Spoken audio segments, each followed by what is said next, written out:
శరీరంలోని జీవుడు ఎలా వచ్చి ఎలా ఉండి ఏ విధంగా వెళ్లిపోవటం జరుగుతుందో, ప్రతి జీవి తన వెంట ఏమి తెచ్చుకుని ఏది అనుభవించి దేనిని వెంట తీసుకుని వెళతాడో, అసలు ఈ రక్తమాంస భూయిష్టమైన శరీరం ఎలా తయారైనదో సశాస్త్రీయంగా వివరించారు. ఈ పిండోత్పత్తి క్రమాన్ని అత్యంత విపులంగా మనం విందాం. ఆత్మబోధకు ఇది శిరస్సు వంటిది.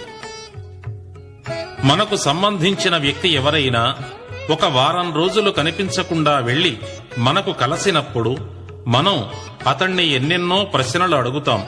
ఎక్కడకు వెళ్ళావు, ఏం పనులు చేశావు, ఎప్పుడు వచ్చావు, అసలు ఎందుకు వెళ్ళావు అని. ఇతరులు ఎవరి గురించో నీవు అత్యంత శ్రద్ధ చూపిస్తున్నావు కదా, అదే శ్రద్ధను, కుతూహలాన్ని, అవే ప్రశ్నలను మన గురించి మనను ప్రశ్నించుకోమని హెచ్చరిస్తున్నా.